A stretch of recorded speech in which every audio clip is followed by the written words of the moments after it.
할렐루야. 예, 오늘은 좀 찬양을 좀 일찍 시작하고요, 일찍 끝내도록 하겠습니다. 강사 교수님이 조금 일찍 해달라고 그래서요, 지금 시작해서 2시 5분에 마치는 걸로 하겠습니다. 자, 사도신경으로 우리의 신앙을 고백하겠습니다. 나는 전능하신 아버지 하나님, 천지의 창조주를 믿습니다. 나는 그의 유일하신 아들 우리 주 예수 그리스도를 믿습니다. 그는 성령으로 잉태되어 동정녀 마리아에게서 나시며 본디오 빌라도에게 고난을 받아 십자가에 못 박혀 죽으시고 장사된 지 사흘 만에 죽은 자 가운데서 다시 살아나셨으며 하늘에 오르시어 전능하신 아버지 하나님 우편에 앉아 계시다가 거기로부터 살아있는 자와 죽은 자를 심판하러 오십니다. 나는 성령을 믿으며 거룩한 공교회와 성도의 교제와 죄를 용서받는 것과 몸의 부활과 영생을 믿습니다. 아멘. 여러분 식사 맛있게 하셨어요? 근데 졸립죠? 저희만 졸린 건가요? 여러분 스트레칭 잠깐 할게요. 여러분 목 돌리기 한번 할게요. 오른쪽으로 한 10바퀴만 돌리겠습니다. 시작. 하나, 둘, 셋, 넷, 다섯, 여섯, 일곱, 여덟, 아홉. 이건 뭔가요? 반대 방향으로 돌리겠습니다. 하나, 둘, 셋, 넷, 다섯, 여섯. 이건 뭔가요? 이거 하지 말아주세요. 정신이 하나도 없습니다. 이거 하지 마세요. 예. 장로님 주의 드릴게요. 하지 마세요. 이제 어깨에 손 올리시고요. 어깨에 손 올리시고 뒤로 10바퀴만 돌리겠습니다. 시작. 하나, 크게 원을 그리세요. 둘, 셋, 넷, 다섯, 여섯, 일곱, 여덟. 빨리 돌리겠습니다. 반대 방향으로 시작. 하나, 둘, 셋, 넷, 다섯, 여섯, 일곱, 여덟, 아홉. 기지개 한번 펴세요. 기지개. 오케이. 자, 박수 한번 치세요. 박수. 이따가 찬양할 때 제가 할렐루야 할 때 손을 이렇게 번쩍 들으실 때 그때 기지개 피는 것처럼 시작. 할렐루야, 할렐루야. 예, 이따 이렇게 하세요. 지금처럼 하시면 됩니다. 자, 찬양하겠습니다. 참참참. 박수. 참참참. 참참참 피 흘리신 예수의 사랑 안에서 주님의 십자가 따라 생명을 바치겠느냐. 모든 내 불길 오른다 다같이 일어나거라. 영광의 주님의 나라 다같이 참여하여라. 성령의 불길 성령불이야. 성령의 불길 성령불이야. 오 천하 세계 만방에 퍼지자 성령의 불길. 성령의 불길 성령불이야. 성령의 불길 성령불이야. 오 천하 세계 만방에 퍼지자 성령의 불길. 참참참 들려오는 구원의 큰종소리에 복음을 전파하려면 이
성령의 불길 성령불이야 성령의 불길 성령불이야 온천하 세계 만방에 퍼지자 성령의 불길. 아멘. 박수.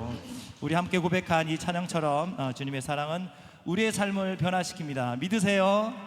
아멘. 감사합니다. 오늘 이제 그 사랑 얼마나라는 찬양을 나누면서 우리의 사랑을 고백하겠습니다. 이따가 제가 할렐루야 할 때 두 손 번쩍 들고 찬양하는 거 잊으시면 안 돼요. 다 표현 못해도 다 표현 못해도 다 표현하리라 다 고백 못해도 나 고백하리라 나 알 수 없어도 나 알아가리라 나 닮지 못해도 나 닮아가리라 다 표현 못해도 다 표현 못해도 나 표현하리라 다 고백 못해도 나 고백하리라 나 알 수 없어도 나 알아가리라 나 닮지 못해도 자 준비하시고 나 두 손 들고 할렐루야 할렐루야 그 사랑 얼마나 아름다운지 아멘. 그 사랑 얼마나 그 사랑 얼마나 날 부욕해 하는지 그 사랑 얼마나 크고 놀라운지 그 사랑 얼마나 나를 감격하게 자, 하니 손 내리시고 처음부터 찬양합니다. 나 표현 못해도 나 표현 못해도 나 표현하리라 다 고백 못해도 나 고백하리라 나 알 수 없어도 나 알아가리라 다 닮지 못해도 나 닮아가리라 다 표현 못해도 다 표현 못해도 나 표현하리라 나 고백 못해도 나 고백하리라 나 알 수 없어도 나 알아가리라 나 닮지 못해도 자 준비하시고 나 닮아 할렐루야 두 손 들고 그 사랑 얼마나 아름다운지 그 사랑 얼마나 나를 부욕해 날 부욕해 하는지 그 사랑 얼마나 크고 놀라운지 그 사랑 얼마나 나를 감격하게 하는지 그 사랑 그 사랑 얼마나 아름다운지 그 사랑 얼마나 날 부욕해 하는지 그 사랑 얼마나 크고 놀라운지 그 사랑 얼마나 나를 감격하게 하니 그 사랑 한번 무반주로 합니다. 그 사랑 그 사랑 얼마나 아름다운지 그 사랑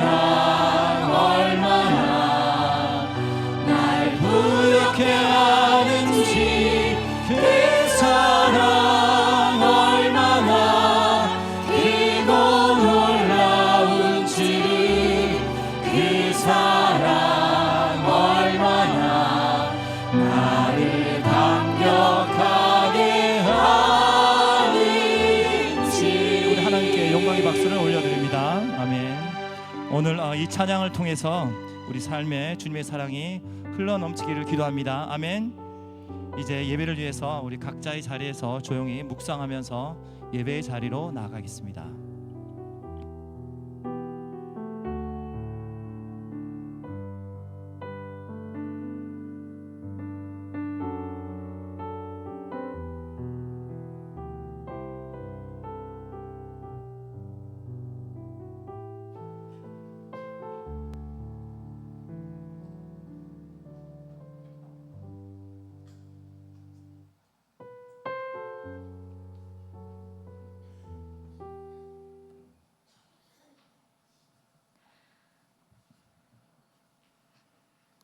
사랑과 은혜의 하나님, 오늘 주일 이 귀한 시간에 예배의 자리로 불러주심을 감사합니다.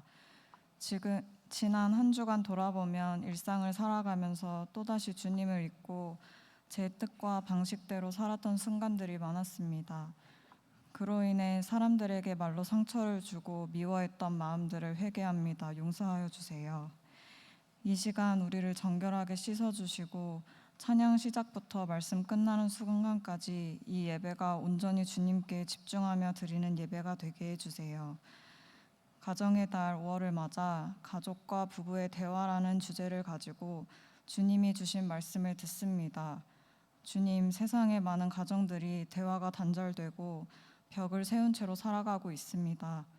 이 시간 우리 모두의 마음과 귀를 열어주셔서 선포되는 말씀이 단순한 지식을 쌓는 것이 아니라 우리의 가정을 살리는 생명의 양식이 될 수 있게 해주세요. 말씀이 가정 안에 살아있어서 서로에 대한 비난과 불평을 멈추고 서로의 아픔과 어려움을 공감하며 위로와 사랑의 언어로 채워지는 가정들이 되는 회복의 역사가 일어나기를 원합니다. 이 시간 귀한 말씀을 들고 단 위에 서시는 홍인종 교수님을 성령으로 붙들어 주세요.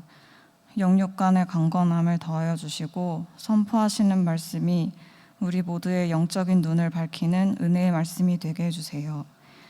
예배의 모든 순서마다 주님이 함께 하시기를 원하며 이 모든 말씀 예수님의 이름으로 기도드립니다. 아멘.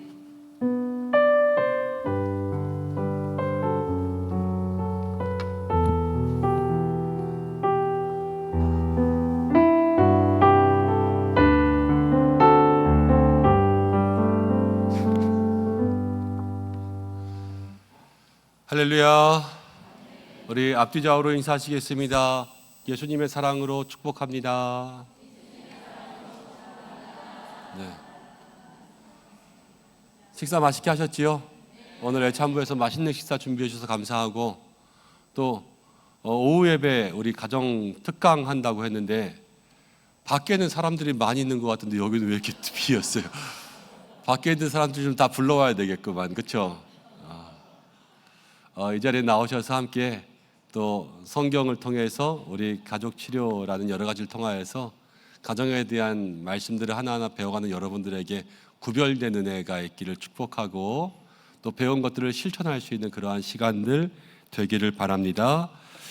성경 함께 보겠습니다. 로마서 12장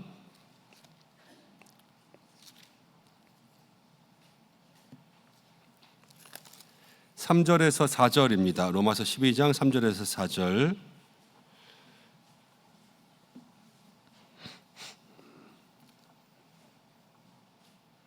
함께 읽겠습니다. 시작. 너희 각 사람에게 말하노니 마땅히 생각할 그 이상의 생각을 품지 말고 오직 하나님께서 각 사람에게 나누어 주신 믿음의 분량대로 지혜롭게 생각하라. 우리가 한 몸에 많은 지체를 가졌으나 모든 지체가 같은 기능을 가진 것이 아니니.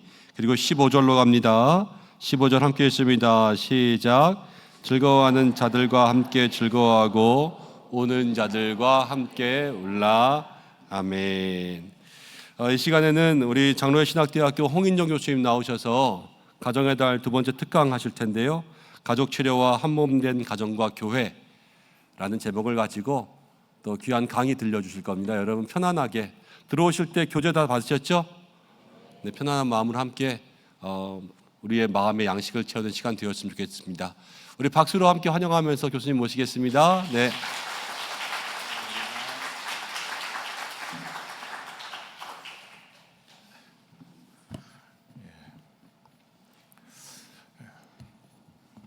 너무 자주 온 것 같아요. 제가 여기 벌써 세 번째인데 이제 할 말도 별로 없는데 자꾸 오라 그래가지고 또 특강을 하라고 그러는데 주일날 오후에 예배를 성경 공부하면 제일 좋은데 뭘 또 이렇게 어려운 거를 하라고, 본인이 어렵게 학교에서 공부하고 있다는 거를 좀 교인들에게도 고통을 좀 줘라 그러시는 것 같아요. 그래서 제목은 어려운데요, 이렇게 쉽게 하려고 그러고요. 강의 한 보면 뭐 학교에서 가르치는 내용들이 많아가지고 이런 거 하면 어떡하나 이게 머리에 쥐가 나실 텐데, 자극을 줘야 치매에 안 걸려요.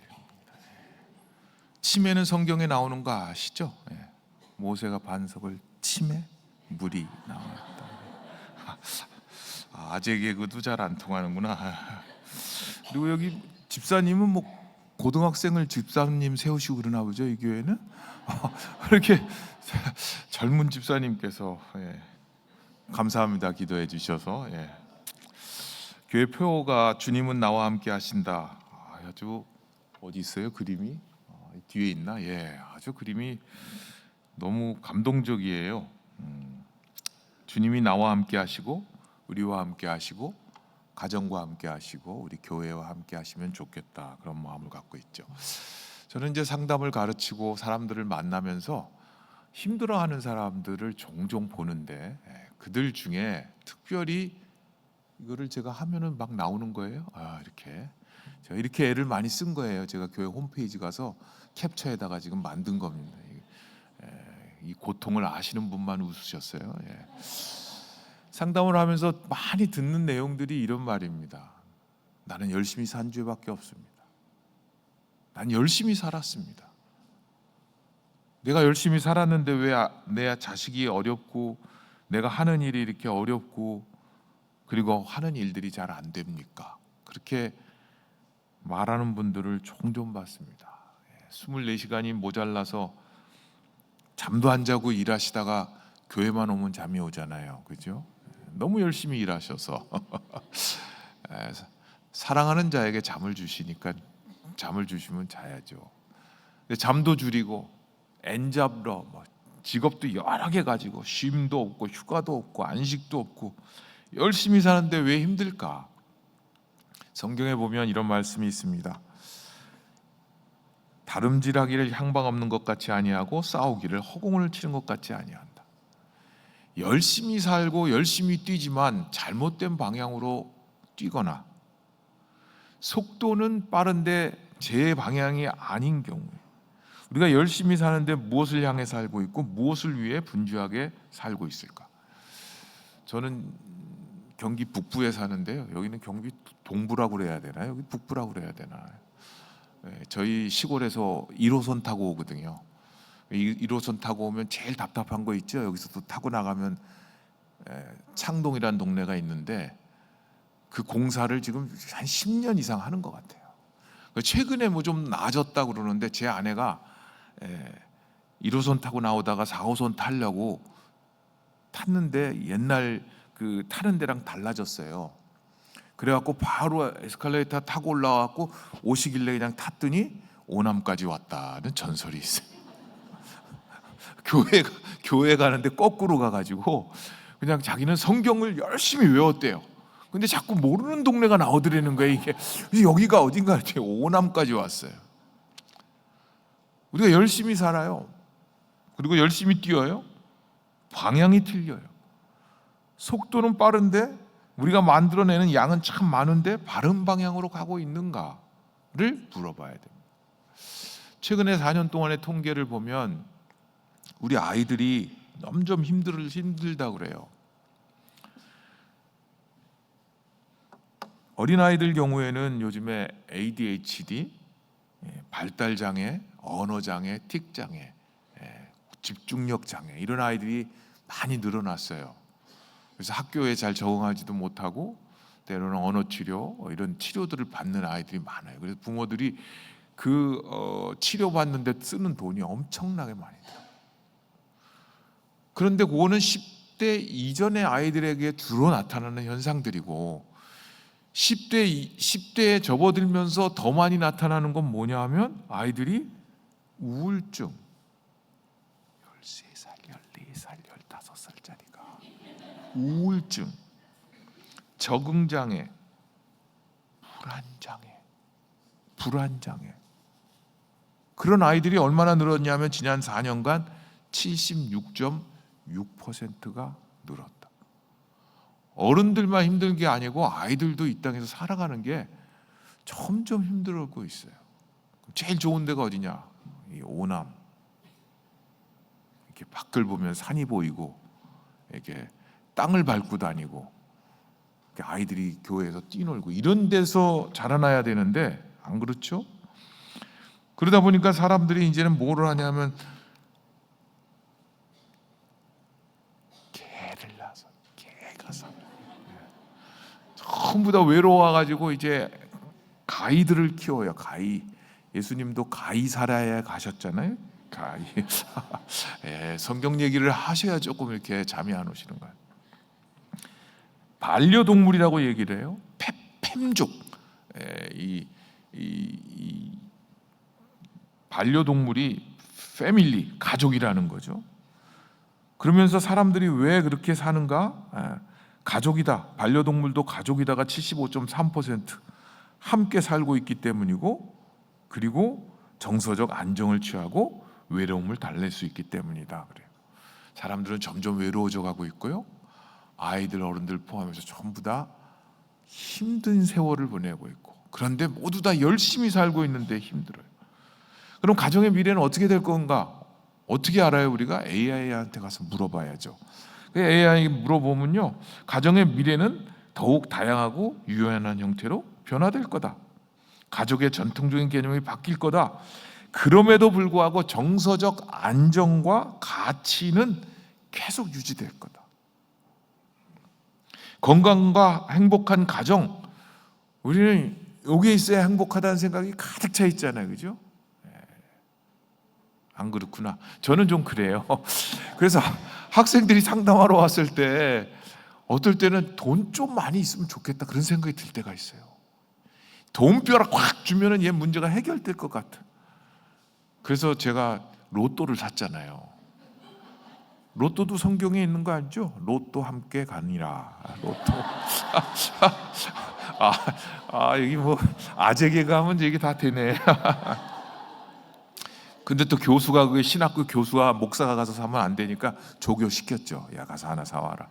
물론 안 됐죠. 근데 어떨 때는 우리가 돈 좀 있으면 좋겠다. 그런데요, 건강과 행복한 가정의 특성은 AI도 다 알아요. 돈 얘기는 1도 없어요. 상호 존중, 사랑, 건강한 소통, 함께하는 시간, 긍정적인 분위기. 자녀들을 여기서 키우면서 학원 열심히 보내고 과외 보내고, 그래서 얘네들 명문대학 가서 얘네들 앞으로 뭘 전공할 건가 고민들 많이 하시잖아요. 해봐야 소용없어요. AI가 다 할 거예요. 미래가 어떻게 될지 아무도 몰라요. 그래서 AI한테 물어봤죠. 야, 살아남을 직업이 뭐냐? 우리 목사, 성직자 10위권에 들어가요. 자녀들 키워서 우리 장신대 많이 보내주세요. 유치원 특수교사, 사회복지사, 상담하는 심리상담사. 안 죽는데요. 뭔지 아시죠?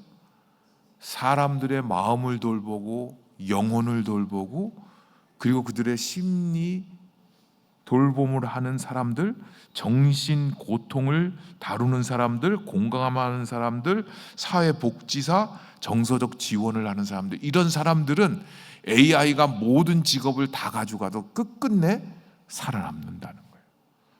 우리 자녀를 키우는 목표는 어디다 둘 건가? 어떻게 키워갈 건가? 그런 고민들이 참 많은데 거기에 핵심적인 건 뭐냐면 로봇 AI가 대체하기 힘든 거예요. 이 힘든 거는 여러분들이 원하는 우리의 자녀들이 가고 싶어하는 하버드 대학 있잖아요. 하버드 대학. 하버드 대학에서 85년간 그 종단 연구를 계속했어요. 사람이 죽어가면 다른 교수가 하고 또 교수가 200여 권의 책이 나오고 연구 결과들이 나왔는데 그 연구 결과의 내용은 뭐냐 하면 하버드 대학 다니던 1학년, 2학년생들 똑똑한 아이들하고 그 동네에 살고 있는 대학도 못 가고 아주 빈곤층에서 자라난 아이들하고 얘네들이 앞으로 어떻게 될 건가를 85년간 추적하면서 연구한 거예요. 그 연구 결과 행복은 부, 명예, 학벌 이런 데 있는 게 아니고 사람들과 따뜻하고 의지할 수 있는 관계를 갖고 있는 이 관계가 이 사람들의 행복과 오래 사는 것과 잘 사는 것을 결정한다는 거예요. 우리 자녀를 키우는 것도 마찬가지고 우리의 삶도 마찬가지예요. 디모데후서 1장 3절에서 7절 말씀에 보면 외조모 로이스와 어머니 유니게에서 디모데의 신앙이 왔다. 그렇게 가끔씩 얘가 잘 말을 안 들을 때가 있어요. 그래서 믿음은 참으로 값진 믿음인데 그 믿음은 그대의 할머니 로이스에게서 어머니 유니에게로 이어져서 아들 디모데에게로 이어졌고 디모데가 특별한 사역의 은사를 받았다. 자녀들을 키우면서 한 번쯤 하버드를 꿈꾸지 않은 사람이 없고 아이들 어렸을 때 얘가 혹시 천재 아닌가? 이런 착각을 할 때가 있어요. 제 개인 사진을 올렸는데요. 공부를 끝내고 한국으로 돌아오기 전에 하버드 가가지고 이 하버드 목사님이에요. 원래 그 대학이 하버드 대학이 아니었는데 대학이 아마 커뮤니티 대학인가 그랬는데 이 하버드 목사님이 자기의 책들 수백 권과 일정한 금액을 거기에 기증을 해서 학교 이름이 하버드가 된 거예요. 그래서 하버드 목사님 동상이 저렇게 있는데 저 동상에 저 왼발에 신발에 손을 얹으면 그 대학에 온다. 그런 전설이 있어서 여러분들이 가서 인터넷 가서 쳐보면 하버드 동상이 있고 그 왼쪽 신발만 반짝반짝 빛나요. 왜냐하면 하도 사람들이 가서 만져가지고 제 아들도 만졌고 여기 손 뻗어서 억지로 지금 만지게 하는 거예요. 한국 부모들은 억지로 애를 끌고 가서 이걸 다 만지게 해요. 제 아들 여기 갔을까요? 못 갔을까요? 가슴팍에 지금 입은 옷이 하버드 옷이에요. 비싸게 돈 주고 사서 이 티셔츠 사갖고 입힌 거예요. 여기 가라고. 아직 40년이 다 돼가는데 아직 안 가주셨어요. 우리가 이 가족을 공부한다 그럴 때 가족을 치료한다 그러면 가족을 모아놓고 무슨 빨간 약을 칠하면 치료가 되는가? 가족 치료라는 말은 가족의 관계를 바꾸는 관계 치료라는 거예요. 부모와 자녀 간의 관계가 변화돼야 건강한 자녀가 되고 건강한 부모가 된다는 거예요. 그러면 이 아이가 왜 하버드를 못 갔을까? 우리 아들 잠 못 자겠네 오늘 시끄러워가지고. 엄마들 잘 들으세요. 찾아가 보면 알죠? 아들의 머리는 엄마에게 결정된다. 그러니까 회개해야 돼. 나를 쳐서 회개를 해야지. 왜 너는 X, Y 염색체 중에 엄마 염색체 Y 따라와가지고 거의 이게 결정돼. 그렇지만 그게 결정적 요인은 아니에요.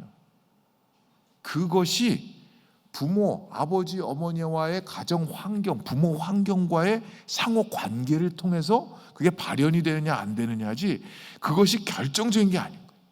아이가 사고 치면은 부부가 서로 이렇게 째려봐요. 저도 제 아내하고 이렇게 딱 눈이 마주쳐. 이거 박씨 피인가? 혹시 피인가? 누구의 피인가? 자녀의 유전자가 잘못됐는가? 유아기의 경험이 잘못됐는가? 습관이 잘못됐는가? 사고 치는 청소년 아이들 만나면 엄마들이 와서 꼭 이런 얘기해요. 나쁜 친구 만나갖고 이렇게 됐대요. 근데 그 나쁜 친구 찾아가면 그 친구 엄마가 또 얘기해. 나쁜 친구. 도대체 그 나쁜 친구는 어디 있는지? 친구 영향 받죠? 가정 경제에 영향을 받죠? 부모 역할에 영향을 받죠? 누구 탓일까 이게? 부모 탓일까? 자녀 탓일까? 그렇게 보면 진짜 문제는 뭐냐? 가족 관계가 변화되면 아이도 변화될 수 있고 아이와의 관계 가운데 아이들이 변화돼서 엄마 아빠를 변화시키고 상호 간에 영향을 주고받는다. 이게 가족 치료 오늘 공부 끝. 아무도 안 믿으시네. 이게 핵심이에요. 근데 이제 그 밑에 뭐 여러 가지 썼는데 이런 거예요. 무엇이 잘못돼서 이런 결과가 왔다. 똑같은 부모인데 왜 한 아이는 잘 크고 한 아이는 더 잘 크고 한 아이는 사고를 칠까요? 심지어는 쌍둥이인데도 달라요. 그런가 하면 어떤 아이들은 그래요. 내 엄마 아빠하고 동생의 엄마 아빠하고 다르대요. 같은 부모인데 왜 다를까요? 이렇게 한 분도 안 주무시면서 집중하시면 제가 당황스러워요. 한두 분은 주무셔줘야지.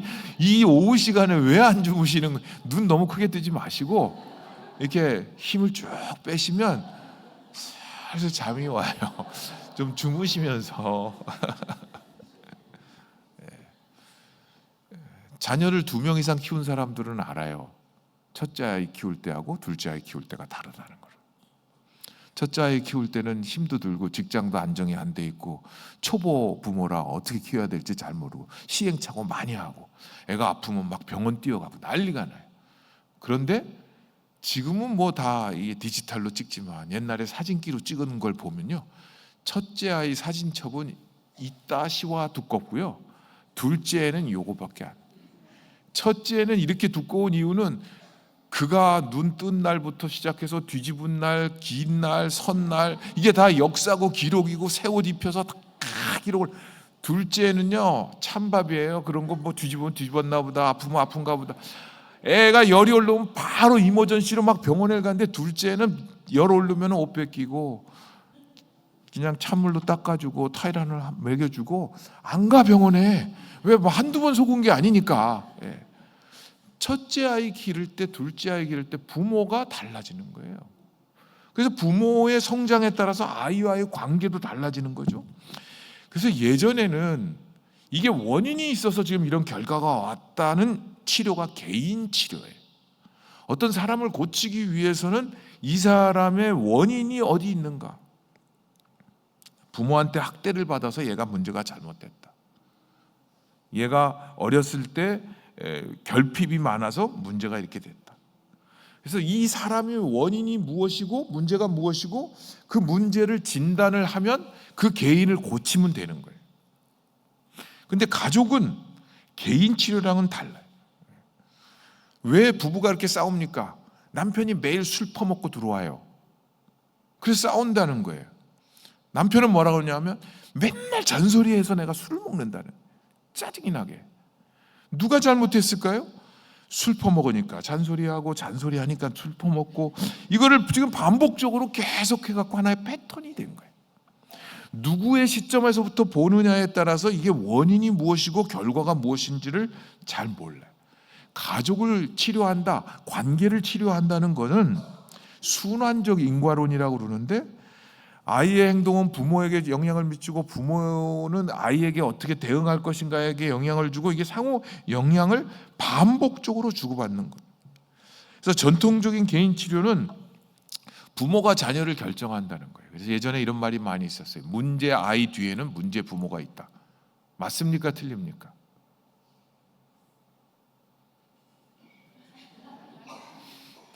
뭔가 있을 것 같죠. 그래서 답을 못하는 거죠. 문제 아이 뒤에 문제 부모가 있을 수도 있고 없을 수도 있어요. 저같이 이렇게 괜찮은 훌륭한 아버지 밑에서도 악질 반동 분자 아들이 있을 수 있고요. 부모가 학대하고 폭력 쓰고 아주 못된 부모인데도 불구하고 거기서 잘 크는 아이들이 있어요. 그걸 상담 용어로 뭐라고 하면 회복 탄력성이라고 그래요. 우리가 상처를 받고 트라우마를 받고 고통을 받아도 그것을 스스로 극복해내는 힘이 있을 수 있어요. 그 힘은 뭐냐면, 여러분들도 잘 안 믿는 분들이 인터넷 가가지고 AI한테 물어보면 회복 탄력성 고전적 연구, 하와이 연구 딱 하면 나올 거예요. 하와이의 마우카이 섬에 855명의 1955년생들을 종단 연구를 했어요. 그 동네에 855명 같은 해에 태어난 아이들의 부모들이 술 중독자, 마약 중독자, 범죄자, 가정폭력자 이런 사람들이 너무 많아. 그래서 그 중에 가장 환경이 안 좋은 201명인가를 골라내가지고 얘네들은 고위험군, 얘네들은 반드시 잘못됐을 것이다. 청소년 때 마약하고 사고치고 그랬을 것이다. 그런데 73명인가 6명이 너무나 멀쩡하게 잘 큰 거예요. 그래서 그 이유가 뭘까? 거기 회복 탄력성의 핵심인데 그건 뭐냐면요, 그 아이들을 믿어준 한 사람만 있으면 됩니다. 그게 홀어머니든 홀아버지든 외할머니든 삼촌이든 교회 전도사든 사회복지사든 동네 형이든 이모든 숙모든 한 사람만 누군가가 지지해주고 믿어주면 아무리 환경이 나빠도 그거를 스스로 극복하는 아이들이 그렇게 많다는 거예요. 그러니까 우리가 이걸 볼 때 어떤 한 가지가 어떤 결정을 한다. 그 중에 제일 부모들이 잘못 생각하는 게 이 자녀를 결정한다고 생각해요. 제 어머님이 저를 보면 가끔 이렇게 얘기해요. 널 좀 과외를 시켰어야 되는데, 좋은 과외 시켰으면 이보다 더 좋아지면 어떡하라는 거야 도대체. 부모들은 늘 죄인들이에요. 내가 좀 더 얘를 저쪽에 턱별시에서 키웠으면 얼마나 좋게. 턱별시. 저희는 어의정부 경기 북부 일생을 특별시에서 키웠으면, 내가 뭐를 해줬으면, 좋은 과외를 해줬으면 그거 해줬다고 다 좋은 아이가 되고 다 뭐 명문대 가고. 그래서 명문대 가면 뭐 할 거예요? 명문대 가서 사고 치면 더 큰 사고를 치죠. 이렇게 잘 들으면 2시간 해야 되는데.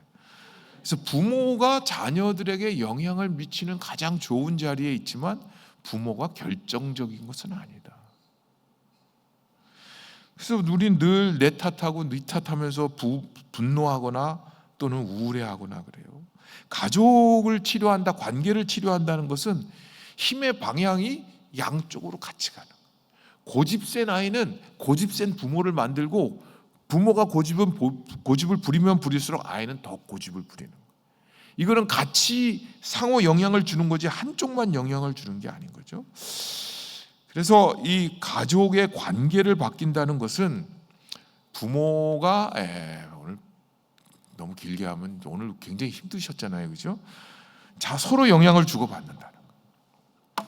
그래서 프로이드라는 사람이 있어요. 이게 전통적인 고전적 정신분석 학자인데, 이 사람은 맨날 꿈 연구하고 뭐 그랬어요. 대부분이 자기 문제를 자기가 관찰해 갖고 그거를 이론화 시킨 거예요.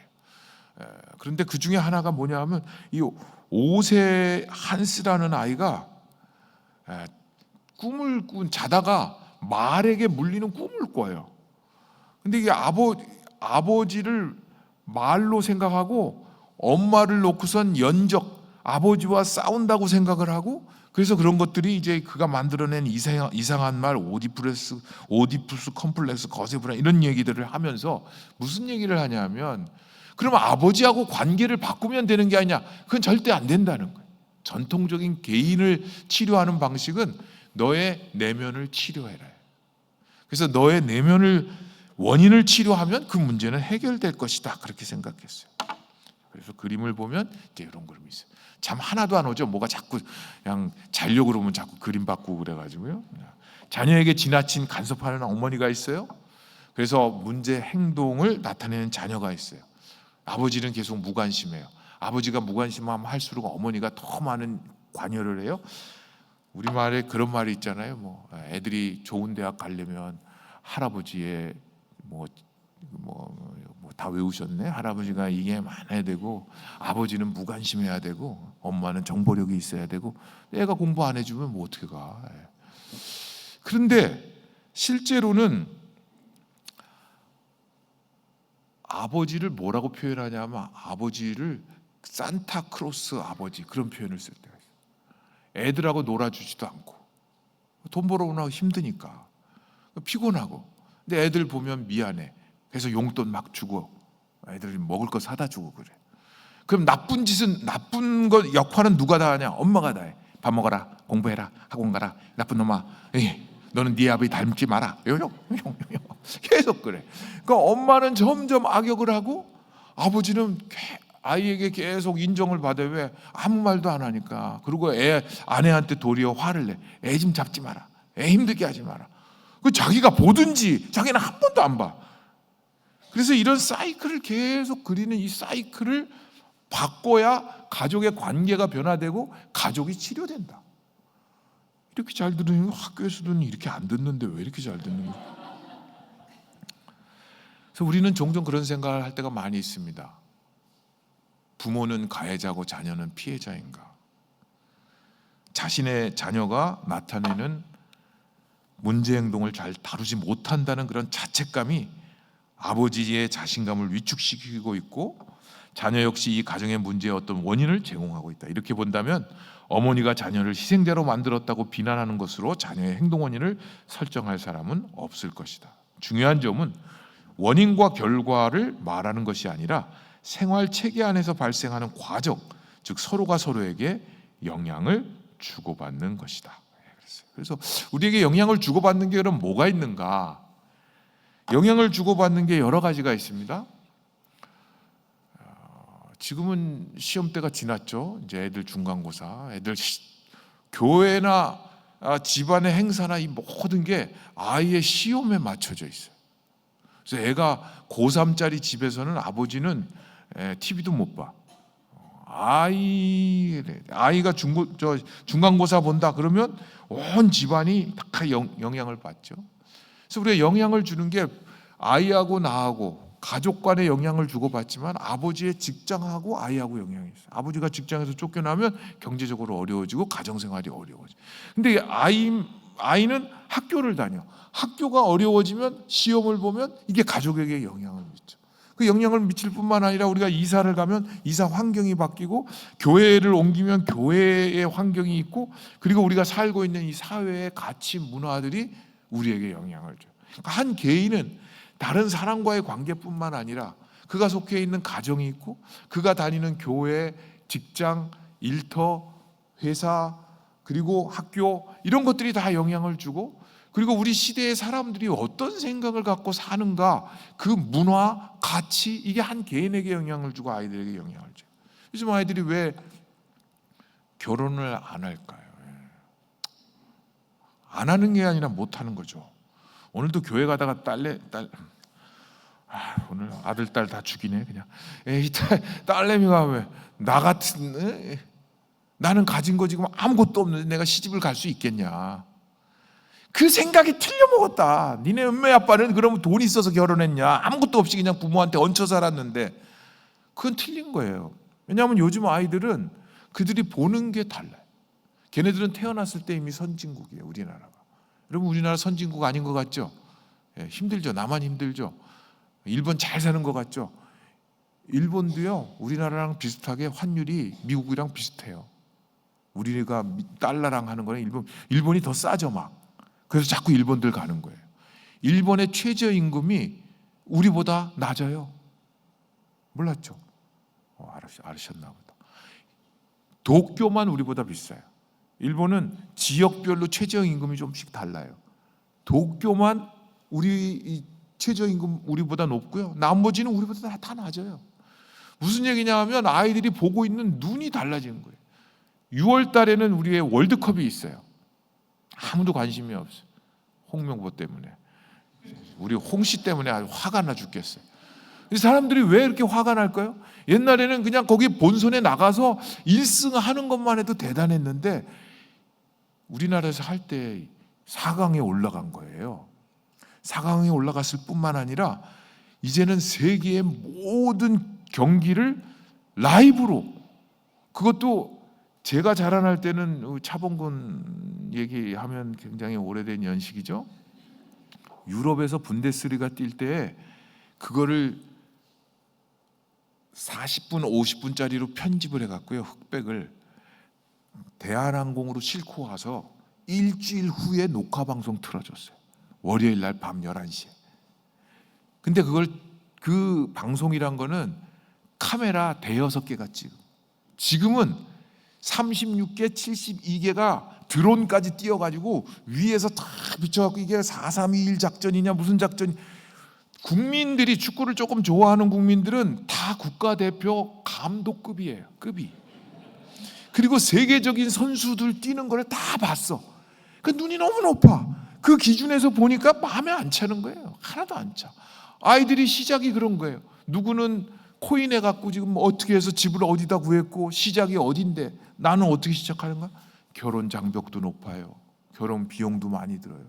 애를 낳아서 키우려니까 애에게 들어가는 사교육비가 너무 많아요. 차라리 안 키우는 게 낫다, 그런 생각을 하는 거예요. 그래서 우리가 가정을 생각하고 관계를 생각할 때 가족과 관계에 영향을 미치는 사람과 사람뿐만 아니라 우리가 살고 있는 지역 사회와 가족과 문화와 법체계 이런 것들에 대해서 관심이 있어야 돼요. 왜냐하면 우리의 삶에 직접적이지는 않더라도 간접적으로 영향을 미치기 때문에. 또한 가정은 계속해서 해오던 것을 유지하려고 그래요. 유지한다는 건 뭐냐 하면 우리 가족의 특별한 충격적인 사건이 일어나지 않으면 어떻게든지 그거를 넘어가요. 그래서 그 상태를 유지하는 걸 항상성이라고 그래요. 우리가 온도계 집에 저희는 또 샤워 온도 이게 망가져가지고 정말 어떨 땐 찬물만 나와요. 근데 그거를 온도계가 이걸 맞춰 놓잖아요. 그리고 우리가 샤워를 하면 뜨거운 물이 나오잖아요. 근데 뜨거운 물을 계속 틀어놓으면 안 나와요. 이게 뜨거운 물을 데우는 시간이 필요하잖아요.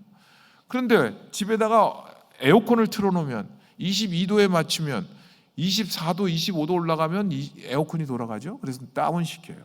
이게 18도, 17도, 16도 떨어지면 히터가 돌아가고 올려요. 가정은 그런 자동 조절 장치처럼 가정의 감정이 올라가면 그거를 떨어뜨리기 위해서 어떤 애는 바보짓도 하고 어떤 애는 코미디언 역할도 하고 어떤 애는 사고를 치고 그래서 부모가 싸우는 거를 감정을 다운시키기도 하고 이런 것들을 가족이라는 시스템, 체계가 그렇게 움직인다는 거예요. 그리고 가족은 시작이 있고 그리고 그 관계는 점점 더 깊은 관계로 나아가는데 그 관계를 보면 우리가 알고 있는 성경에서 보면 하나님은 우리를 사랑하셔서 일방적으로 사랑하세요. 우리가 죄인 되었을 때 하나님께서 그리스도를 보내셔서 하나님의 사랑을 우리에게 확증하셨다. 그 말씀 가운데는 의인도 있고 선인도 있어서 때로는 의인이나 서인을 위해서 목숨을 줄 수 있지만 죄인이었을 때 하나님의 사랑을 받을 수 없는 그때 하나님께서 아들 그리스도를 보내셔서 자기의 사랑을 확증하셨다. 하나님의 일방적인 사랑인 거예요. 하나님께서 일방적으로 아브라함을 택하고 이스라엘 민족을 택하고 그들을 통해서 복의 근원이 되게 하셨어요. 관계는 그렇게 시작했어요. 우리가 자녀를 태어났을 때 얘가 이뻐서 사랑하고 안 이뻐서 미워하고 그게 아니고 자녀이기 때문에 사랑하는 거예요. 근데 이 갓나가 맨날 반항만 하고 아우 깎고 하는데 반응도 안 보이고 그러면 점점 마음이 상하잖아요. 하나님께서 우리에게 무조건적으로 다가와서 사랑을 주셨는데 좋은 자녀를 하나님의 좋은 선물인데 부모와 자녀 관계는 하나님의 사랑을 반영하는 일방적인 언약 위에 사랑으로 세워졌는데 그 사랑은 그가 응답하고 반응을 함으로써 점점 성숙한 사랑으로 자라가는 거예요. 부부지간에도 마찬가지죠. 처음에는 사랑을 시작하지만 점점 깊은 사랑으로 나아가고 그렇게 깊은 사랑으로 나아가기 위해서는 서로를 섬기고 먼저 섬기고 그리고 또 더 섬기고 용납하고 용서하고 이런 상호간의 관계를 통해서 점점 깊은 관계로 가는 거죠. 그래서 우리가 가족을 건강하게 세워가기 위해서는 내가 사랑받는 하나님의 자녀라는 것에 기초를 하고 있어야 돼. 나는 사랑받는 존재인가? 내가 나를 봐도 내가 이쁘지 않거늘 하나님께서 어찌하여 나를 사랑한다고 하는가? 그거는 사람의 말이 아니고 사탄의 말이. 하나님의 말씀은 이사야서 43장 말씀. 너는 두려워하지 말라. 내가 너를 구속하였고 내가 너를 지명하여 불렀나니 너는 내 것이라. 내가 내 눈에 보배롭고 존귀하며 내가 너를 사랑하였은즉 내가 이뻐서 사랑한 게 아니고 사랑받을 만해서 사랑한 게 아니고 내 눈에 보배롭고 존귀하다. 하나님 말씀하시는 거예요. 너는 보배롭고 존귀한 주님의 자녀라. 예, 나는, 너는, 우리는, 내 자녀는 하나님의 선물인 거예요. 그냥 한 대 줘받고 싶을 때가 얼마나 많아요. 빨리 잘못했다 그러면 얼마나 좋겠어요. 나중에 한 5년쯤 지나서 얘기하는 거예요. 아빠, 그때 아빠 말 들었어야 됐는데. 아우, 그냥. 하나님께서 우리를 이렇게 사랑하셨기 때문에 그 사랑으로 우리 자녀를 보고 가족을 보고 교회를 보고 그러면 점점 더 좋은 관계로, 나은 관계로, 성숙한 관계로 발전해 갈 수가 있습니다. 그래서 이제 이렇게 많이 공부를 너무 많이 했어요. 예. 그래서 중요한 부분은 이제 개인에 대한 관심도 중요하지만 가족에 대한 관심으로 간다.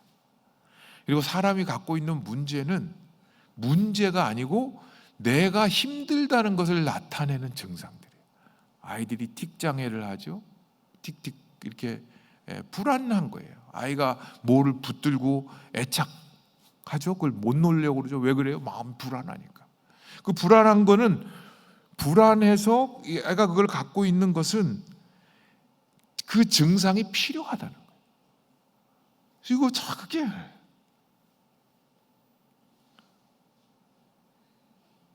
제 딸 손톱을 거의 안 깎아줬어요. 다 이렇게 스스로 다 정리하셔 이렇게. 옛날에. 그래서 우리가 가족을 바라보고 남편을 바라보고 아내를 바라보고 부모를 바라보고 나의 자신을 바라볼 때 내게 갖고 있는 어떤 증상은 이게 내가 필요한 거다. 내가 지금 힘든 것을 다루기 위해서 이게 필요한 거다. 근데 성경은 뭐라고 말하냐면 내가 어렸을 때, 내가 어린아이 같을 때 생각하는 것이, 말하는 것이, 행동하는 것이 어린아이와 같았으나 장성한 사람이 되어서는 어린아이의 일을 버렸노라. 우리가 그걸 필요했다는 것을 알게 되면 우리가 증상이 나타나는 것은 전경이고 앞에 나타난 현상이고 그 뒤에는 가족이 어떻게 연결되어져 있느냐를 보는 거죠. 그래서 개인의 증상은 우리가 지금 제대로 기능을 하지 못하고 있기 때문에 가족 중에 가장 연약한 사람이 증상을 나타내는 거고 그 가족의 증상을 나타내는 사람을 돕기 위해서는 가족의 관계가 변화되면 된다. 어렸을 적에 부모의 자랑이었던 자녀들이 실망시키는 경우가 종종 있다고 하면서 이런 표현을 씁니다. 사실 엄마를 가장 슬프게 만드는 자녀가 어렸을 때는 가장 전도 유망해 보이던 자녀였을지도 모른다. 왜냐하면 전도 유명한 아이들이라 호기심도 많고 용기도 많은 법이어서 인습이나 전통을 따라 행동하는 경우가 희박하기 때문이다. 그들은 자신들에게 유리한 지적 능력, 재능, 다른 사람들에 대한 관심, 생에 대한 의욕을 다 가지고 있다. 그들은 성공하는 데 익숙해져 있다. 그러니 그런 아이들이 자라서 종종 전통을 무시하고 쉽게 유혹을 받는다는 것은 아주 당연한 일이다. 아유, 힘들어. 짠! 빨리 끝내야죠, 이제. 그죠? 예. 또 하나는 가족은 계속해서 발달해 가는 거예요. 그죠? 예. 결혼 전이 있고 결혼하고 나서 아이가 출생한 때가 있고 그리고 아이가 자라나는 때가 있고 완성된 가족이 있어요. 부부의 만족도, 가족의 만족도를 보면 언제가 제일 행복할까요? 행복, 만족도가 제일 높을 때가 언제일까요? 결혼했을 때. 보다도 바로 그 전이 더 좋죠. 결혼 준비할 때. 생일날 좋은 게 아니고 생일날 전에 기대감을 가지고 이렇게 기다릴 때죠. 그래가지고 결혼하고 나면 계속 떨어져요. 모든 연구가 동서양 다 포함해서 다 떨어져요. 언제까지 떨어지냐 하면 아이들이 청소년기를 넘어서 청년기로 해서 스스로 독립적인 태도를 취할 때까지 떨어져요. 그리고 대부분은 거기서 또 올라가기 시작하는데 세계의 모든 나라들이 대부분 올라가요. 중년기 지나서 장년기를 지나서 노년기로 가면 만족도가 쫙 올라. 우리나라만 떨어져. 오늘 그 통계를 안 갖고 왔는데 참. 예. 왜 그러냐? 가족은 발달하는데 나 혼자만이 아니고 가족하고의 관계에서 보는 거죠. 자녀에게 어렸을 때는 시간도 많이 들어가고 먹을 것도 해줘야 되고 에너지가 많이 들어가지만 중고등학교로 가면서는 실제적인 에너지보다는 애 정신 관리하고 마음 돌봄하고 심리 상태 파악하는 게 더 힘들어요. 근데 얘네가 대학 가고 군대 가고 막 이렇게 하면 이제는 얘네들이 스스로 독립해서 나가는 거예요. 말도 안 들으셔. 꼭 자기 주관이 있어요. 그런 발달 단계에 따라서 가족이 어떻게 발달하느냐에 따라서 나의 삶에 중요한 과제들이 달라지는 거죠. 그 자녀들이 떠나려고 하면 그때부터 뭐가 중요해요? 내 자신이 중요해지는 거예요. 그러면 우리가 부모로서 어떻게 해야 되는가? 잘 생각해 보세요.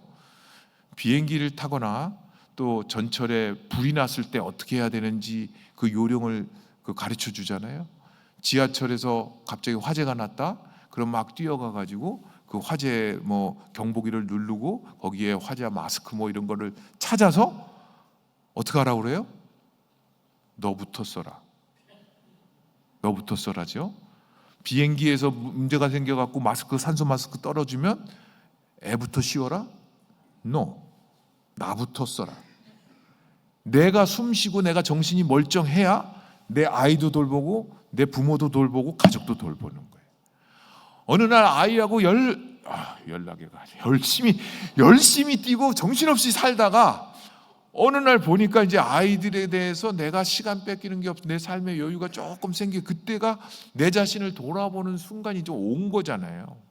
그래서 내가 건강하게 살고 건강 상태를 유지해야 가족들과의 건강한 관계들이 이루어지는 거예요. 그래서 가장 중요한 거는 제대로 기능하는 가정이 되려면 어떻게 해야 되는가?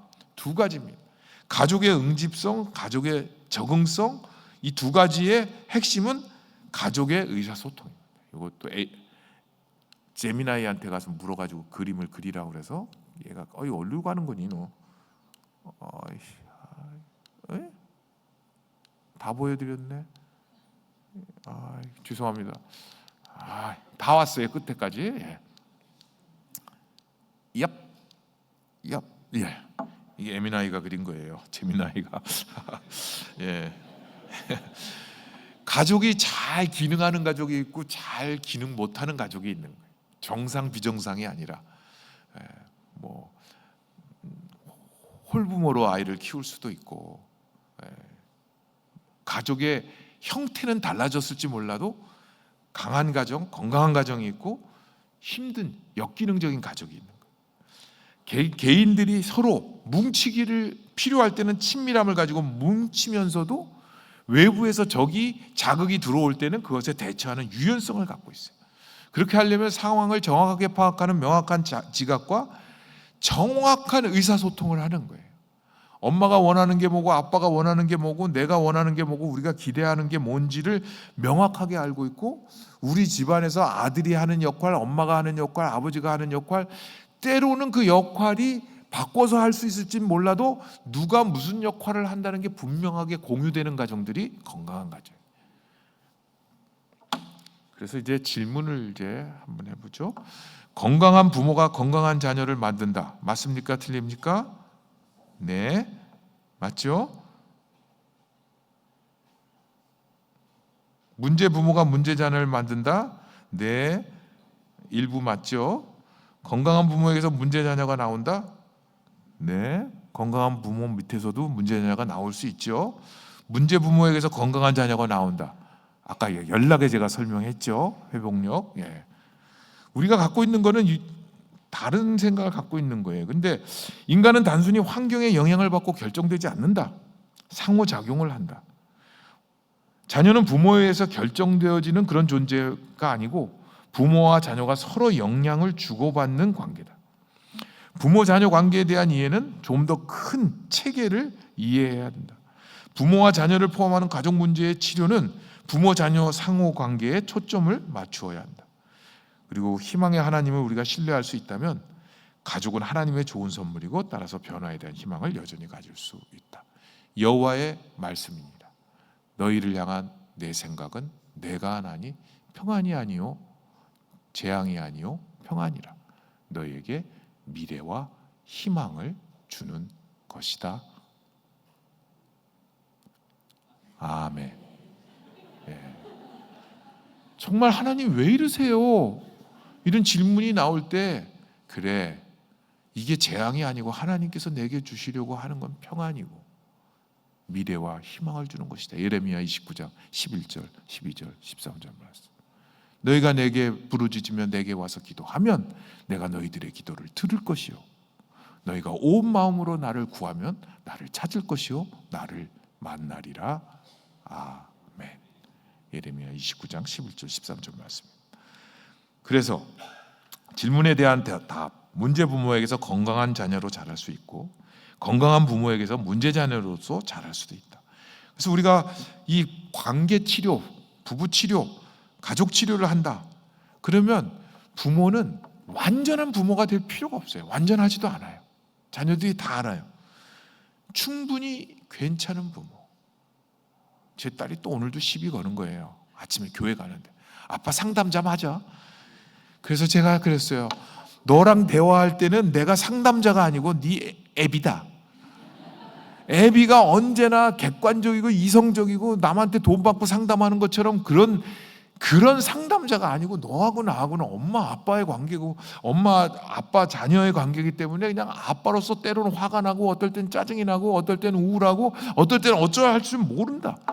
그렇지만 나의 일관적인 마음은 너를 사랑하고 너가 하나님의 자녀로 자라나길 원하고 그래서 자녀에게 최정량 최소한의 필요한 것들을 위로를 지속적인 사랑을 제공해주는 그런 환경을 제공해준다. 네가 상처받고 힘들고 그리고 어찌할 바 모르고 그럴 때 돌아와서 쉴 수 있고 기댈 수 있는 것 그게 엄마 아빠다. 공생적인 부모 자녀 관계, 부모와 자녀가 그래서 서로를 세워가고 서로에게 긍정적 영향을 미치는 것이다. 관계 치료의 핵심은 특별히 부모와 자녀 관계에서는 자녀가 부모로부터 경험해야 할 삶의 중요한 메시지는 너는 이 집안에서 매우 중요한 사람이다. 그래서 부모로부터 사랑을 시각화, 실제적으로 경험하는, 눈으로 본다는 걸 생각해야 되는 거죠. 그것은 큰 게 아니고 쉬운 거죠. 사랑을 아주 조금밖에 경험하지 못했는데도 우리는 어떻게 사랑을 선택할 수 있는가? 기회 있을 때마다 사랑으로 작은 발걸음을 내딛는 것이다. 미소하고 악수 짓고 격려의 말하고 전화 한 통하고 카드 한 장 보내고 포옹 한 번 하고 친절한 인사하고 지지를 표시하는 제스처 등등. 어버이날에 자녀들이 카드라도 보냈습니까? 카네이션이라도 줬습니까? 이 종갓나들이 말이죠. 제 아들은 미국에 지금 있는데 카톡도 안 했어, 이 나쁜 놈이. 근데 하나도 상처 안 받아요. 왠지 아세요? 얘가 사느라고 굉장히 바쁜가 보구나. 미국에서 어버이날 기억하기가 어렵지. 미국에서 아버지 날은 6월 셋째 주거든요. 어머니 날은 기억 못했지만 아버지 날은 기억하겠지. 이렇게 하고 그냥 열심히 사는 거예요. 이런 나쁜 놈이 있나? 야, 넌 도대체 카톡을 뭐 하고 있냐? 근데 제 딸이 화가 났어요. 오빠가 어떻게 이럴 수가 있냐 이거예요. 응? 어버이날에 카드 하나 안 보내네. 그럴 수 있어요. 어제 학회가 있어갖고 갔는데 제가 논문 지도하고 이렇게 가르쳤던 박사급에서 이제 교수가 된 사람이 있는데 어쩔 줄을 모르는 거예요. 그 옆에 있는 사람이 스승의 날 카드 안 보냈구나. 그러면 그러니까 막 아니 뭐 스승의 날이라고 그 카드를 뭘 늘 기억해서 섭섭마귀를 이기셔야 됩니다. 그렇지만 우리가 사랑을 표현하는 건 작은 거예요. 작은 미소, 격려 한마디, 한 번의 방문, 어떻게 지내냐 물어보는 거.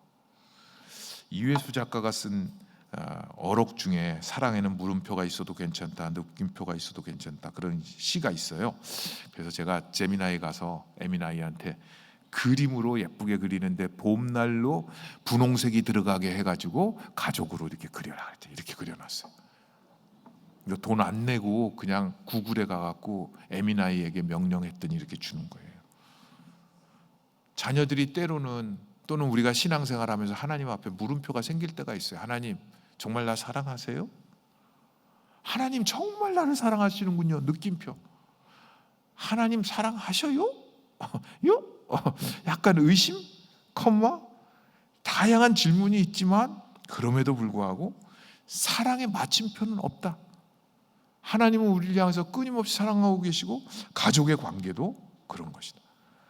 오늘 읽은 성경 말씀을 보면 빨리 끝내야죠. 이렇게 예수님 안에서 이루어진 건데 여기 로마서 12장 5절 우리가 한 몸에 많은 지체를 가졌으나 모든 지체가 같은 기능을 가진 것이 아니다. 가족의 구성원들이 각각 다른 역할들을 하고 기능들을 해요. 그런데 그리스도 안에서 한 몸이 돼서 서로 지체가 되었어요. 신발에 조그만 모래가 하나 들어갔다.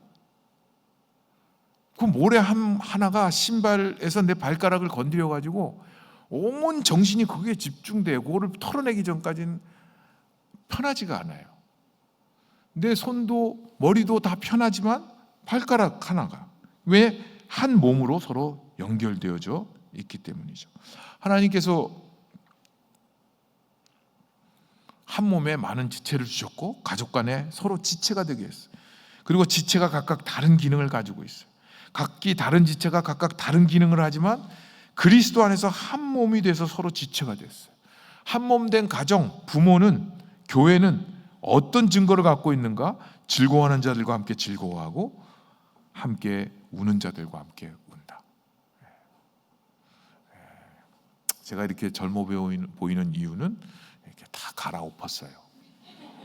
그래서 머리가 하얀데 새까맣게 물들였고요. 그래서 굉장히 지금 우리 연종 목사님 동생 같잖아요, 제가. 그죠? 이름도 비슷해. 연종, 인종, 종자 돌림인데. 눈도 또 안 보여 갖고요. 침침해 가지고 백내장 수술을 했어요. 그래서 이제 눈이 확 해서 광명한 세상을 지금 보고 있어요. 근데 눈물이 잘 안 나요.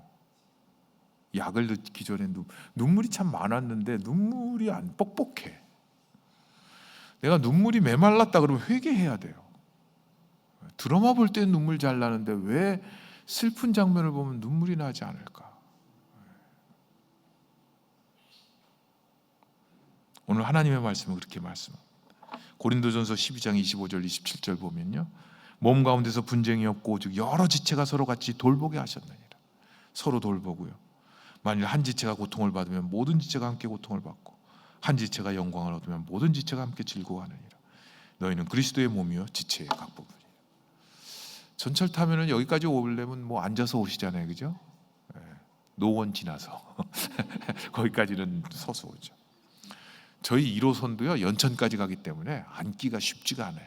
안 앉으리라고 작정을 하고, 근데 제 앞자리가 늘 비어서 제가 앉아요. 그래도 이렇게 저보다 이렇게 연식이 오래됐거나 몸이 불편한 사람이 제 앞으로 일어나면 벌떡 일어난다 이 생각을 갖고. 어제도 전철을 탔는데 꽉 찼어요. 타가지고 제가 이걸 붙들고 눈을 감고 자면서 가리라. 서서 잔다는 법도 배우셔야 돼요. 근데 제 옆에 있던 여자분이 한 50, 40대 후반인데 저를 툭툭 치면서 앉으라는 거예요. 제 앞자리에 있는 사람이 일어났어. 근데 저는 눈 감고 이렇게 서 있었거든요. 그래서 앉으시라고. 근데 저보러 앉으래요. 마음이 좀 삐질라 그랬어요. 내가 이렇게 물들였는데도 그렇게 늙어 보이나? 자기는 진짜 괜찮으니까 앉으래요. 그런 여성분 처음 봤어요. 딴 때는 내가 이렇게 앉으려고 해도 저기서부터 달려와 쫙 하고 착 앉아. 막 뒤로 이렇게 뒤로 있다 뒤로 돌아서 앉아. 근데 이분은 그래요. 그러면서 자기는 진짜 괜찮고 이제 멀리 안 간다는 거예요. 그 제가 앉고 두 정류장 갔는데 자리가 비어갖고 그 사람도 앉았어요. 제가 내리기 바로 전에 내렸어요. 거의 15. 얼마나 꼭 감사한지. 그런 여유가 있어야 되는데 그렇게 여유가 없어요. 놀라운 일은 어린 아이가 3살 반쯤 된 아이를 엄마가 데리고 탔는데 임산부석 앞에 서 있는 거예요. 그래서 내가 속으로 그 애 데리고 앉아라. 지금 임산부 없는데. 근데 아기가 절대 안 앉는다는 거야. 근데 요즘 뭐 좀 연식이 오래된 할아버지들 딱 남자들이 거기 가서 딱 앉잖아요. 난 그래서 원 기적이 일어날래나 저분이 임신을 하셨나 그런 생각이 들 때가 있어요. 한 지체가 고통을 받으면 모든 지체가 함께 고통을 받고 한 지체가 영광을 얻으면 모든 지체가 영광을 받는다. 가족은 서로 연결되어져 있고 서로가 영향을 주고받는 게 건강해야 제대로 기능하는 가정이 된다. 관계가 치유되어야 가족이 치유된다. 그래서 제가 에미나이한테 그림을 그리라고 그랬더니요, 너무 무섭게 그렸어요. 이렇게 그려놨어요. 예수 그리스도의 몸으로 다 연결된 우리는 한 몸이다. 그렇게 그려놨습니다. 살면서 우리가 낙심할 때도 많고 자녀를 키우고 부모님을 모시고 그럴 때마다 힘들 때가 많아요. 저희 어머님은 지금 99세신데 누워 계시죠. 한때는 왜 이렇게 힘들까? 양가 부모님 다 살아계시고 그럴 때는 세브란스 찍고 삼성 찍고 경희대 한방 찍고 막 병원 순례를 하느라고 정신이 없어. 그런데 병원 가서 자야 돼, 집에 가서 자야 돼. 그런데 돌아보면요, 그래도 살아계셨던 때가 좋은 거예요. 함께 있었을 때가 좋은 거예요. 나중에 그때 그거 왜 못했을까? 그런 생각이 들죠. 오늘 하나님의 말씀은 우리는 한 몸이다. 교회도 한 몸이고 가정도 한 몸이고, 한 몸은 각각 다른 기능을 하는 지체들이 모여서 한 몸을 이룬다. 그 지체들이 모여서 한 몸을 이루었을 때 아파하는 자와 함께 아파하고 우는 자와 함께 울고 즐거워하는 자와 함께 즐거워하라. 그러면 우리의 가정은 건강하게 세워질 것입니다. 하나님,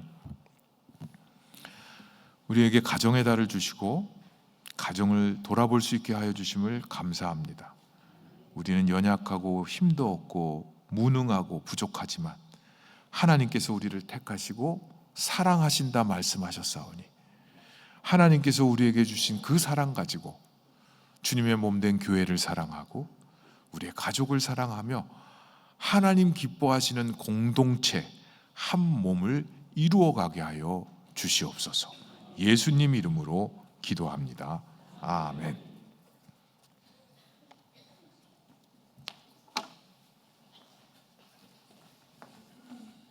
네, 오후 시간이지만 재미있게 잘 들으셨던 것 같습니다. 유익한 시간 되셨나요? 제가 가정의 달 특강 준비하면서 마음속에 결심하게 됐던 거 한 가지 일화가 있는데, 우리 교회 한 권사님이 저한테 메시지를 길게 보내셨어요. 그것은 무엇이냐면 놀보시는 이제 요양보호하시는 한 어르신 권사님이 계신데 계속해서 앞에 어두운 것들이 보인다는 거예요.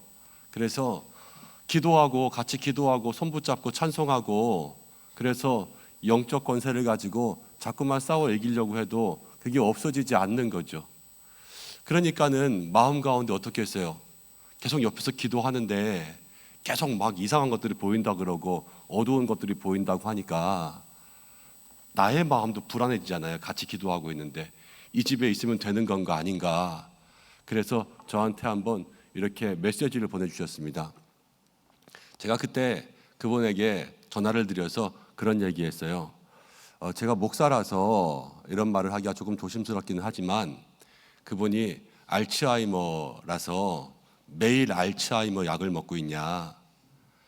그러면 일단은 기도하고 찬양하기보다는 가족들에게 이야기해서 약을 바꿔라. 의사에게 가서 약을 바꿔서, 내가 알기로 그 약이 정확하게 뭔지는 모르겠지만 약이 자기와 안 맞으면 이 한 3분의 1 정도는 선망 증세가 생기고 환각들이 보일 수가 있으니까 그거는 지금 내가 뭘 먹고 있는지를 상의해봐라. 그리고 가족들에게 이야기를 해줘라. 그리고 대신 당분간은 대적기도나 찬양이나 이런 건 하지 마라. 왜냐하면 약 때문에 그런 거라면 나는 계속 찬양을 하잖아요. 근데 보이잖아요. 그럼 스스로에게 계속 찬양을 해도 아무 소용이 없네 하는 죄책감이 생기잖아요. 내 믿음이 약해진 것 같고, 그러니까 겹겹으로 나를 힘들게 하는 것들이 생긴단 말이에요. 그래서 당분간은 이렇게 될 수도 있으니까 설명해주고 이것들을 받아들이게 하고, 이게 나타나도 괜찮다, 내가 옆에 있으니까, 내가 기도해 줄 거니까, 이렇게 대신 설명을 바꿔드려라, 그렇게 말씀을 드렸는데, 다행히 그렇게 한 방법이 효과가 있었어요. 그래서 그 가정 가운데 이제 병원에 가서 상담도 하고 또 약도 바꾸고 또 그러면서 다시 이 증세도 조금 나아지고 다시 찬양하고 다시 기도하고 그렇게 되는 거죠. 무슨 얘기를 하고 싶은 거냐면, 우리 가정도요, 우리 가족들도요, 늘 예수 안에서 기도하고 사랑합니다. 그런데 기도하고 사랑하면서 정말로 그 가족이 가진 그 문제가 뭔지 모르고 그 핵심이 뭔지 몰라서 똑같은 일들을 반복하지만 그 문제를 해결하지 못할 때들이 많이 있어요. 오늘 교수님이 이야기해 주신 것, 가족이라는 체계 안에서 부모님이 가져야 될 마음, 자녀에 대한 마음들, 이것을 우리가 알면 아는 만큼 우리가 기도한 것을 가지고 삶에 적용하고 실천할 수 있는 그러한 모습이 우리 가족 속에 나타날 수 있다는 거예요. 여러분들 잘 사시는 가정도 있고 또 어려움 가운데 있는 가족도 있지만 마음속에 기억해야 될 것이 있어요. 그건 뭐냐? 우리 가족은 지금보다 더 잘 살 수 있다. 돈을 많이 벌고 그러는 것이 아니라 더 건강하게, 행복하게, 아름답게 소통하면서 하나님 주신 복을 누리면서 살아갈 수 있다. 지금이 제일 좋다고요? 지금보다 더 잘 살 수 있고요. 지금이 끔찍하다고요? 지금보다 더 좋아질 수 있는 거예요. 그것을 우리의 마음 가운데 품고 배워야 되겠죠? 배우면서 우리는 성도이기 때문에 가장 기본적인 것, 기도 없이 배우는 건 소용이 없고요. 기도가 있어야 되겠죠? 배운 것을 실천해야 되겠죠? 그리고 사랑의 문이 열린다면 누구부터 열려야 되겠어요? 나부터. 오늘 주일 예배 나눴잖아요. 나부터 사랑의 문이 열려서 온 가족을 품을 수 있는 그런 가족들 되시기를 바랍니다. 함께 기도하고 마칩니다. 이 시간 함께 기도할 텐데, 기도가 끝나고 예배가 마친 이후에는 공동의회에 있으니까요, 여러분들이 이 자리에 남아주시면 항동직 선교 결과 발표할 수 있도록 하겠습니다. 가족을 위해 기도하겠습니다. 하나님, 우리 가족을 지켜주옵소서. 가족이라는 체계가 있고 부모, 자녀, 형제가 다 연결되어 있는데 누가 잘했다, 잘못했다, 네가 나쁘다, 내가 나쁘다 할 것이 없이 한 체계가 그 속에서 연결되어 움직입니다. 하나님, 우리 가족이 이 안에서 서로를 안고 품어주며 서로에게 충분히 좋은 가족 될 수 있도록 인도해 주시고, 내게 주신 마음들, 내게 주신 기도의 제목들, 가족을 향한 사랑들, 내가 배운 것들, 모든 것들이 다 통합적으로 이루어져서 우리 가족 이보다 더 좋은 가족 될 수 있도록 하나님께서 함께해 주옵소서.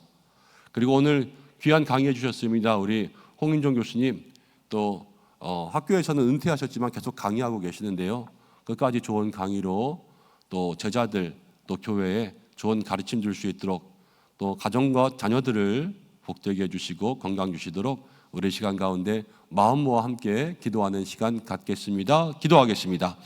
하나님 아버지, 고맙고 감사합니다. 오늘 저희들을 불러주시고 이 자리 가운데 우리를 하나님 인도하여 주신 것 감사합니다. 주여 아버지, 도와주시고 역사해 주셔서 하나님, 우리 모든 성도들의 마음과 심령과 삶 속에 주시는 하나님의 은혜가 있게 하여 주시옵소서.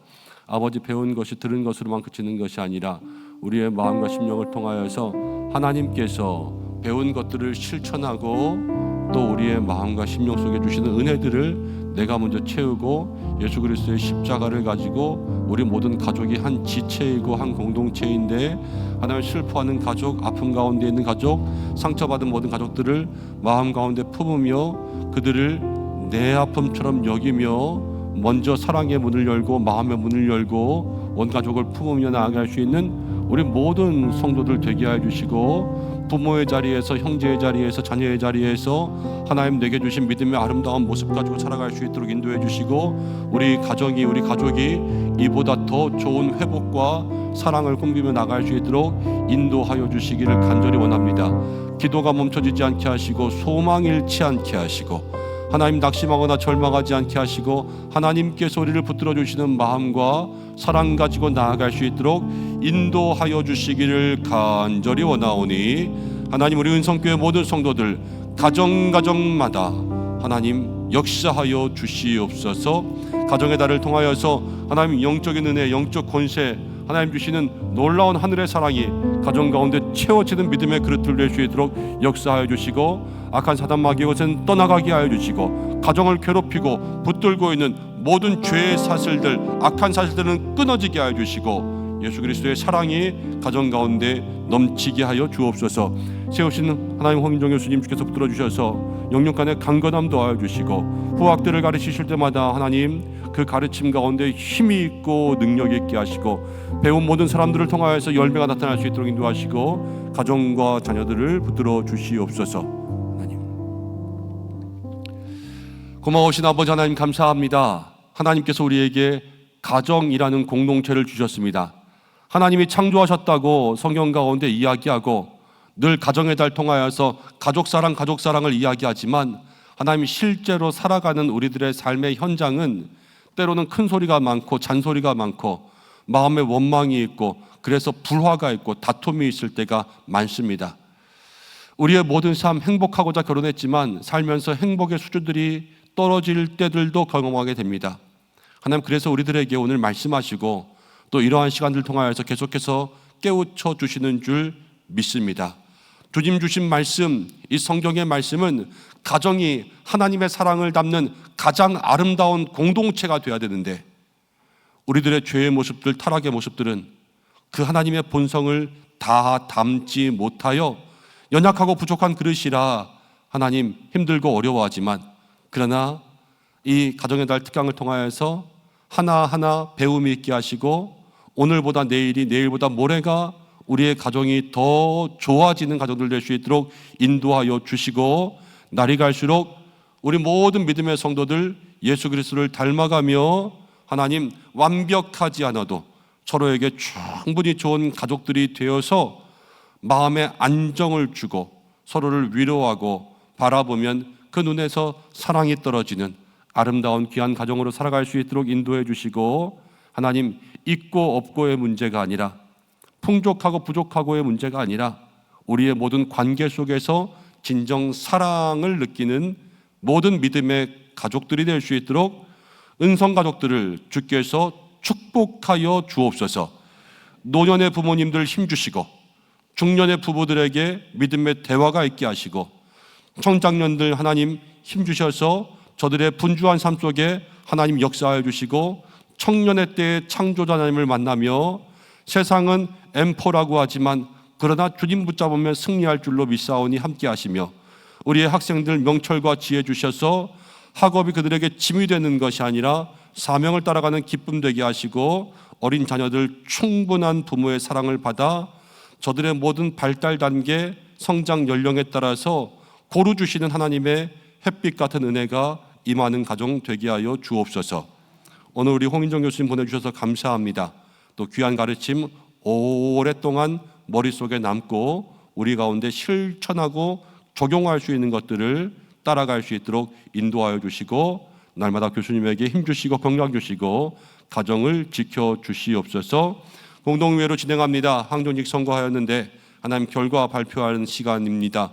우리 모든 성도들 기도한 대로 주의 뜻 가운데 이루어지는 교회 되게 하여 주시고 하나님 이 한 주간 은성교회 모든 성도들을 각별히 사랑하여 주시옵소서. 이제는 우리 주 예수 그리스도의 은혜와 하나님의 사랑하심, 성령의 인도, 위로, 교통하심이 믿음의 아름다운 가정, 예수 그리스도의 몸된 가정, 한 몸된 가정, 사랑의 가정, 그 귀한 믿음의 가정을 이루길 소망하는 이 자리에 머리 숙인 모든 믿음의 백성들과 그 가정과 자녀와 일터 위에, 교회 위에, 한 주간의 모든 삶 위에 이제로부터 영원까지 함께 하시기를 간절히 축원하옵나이다. 아멘.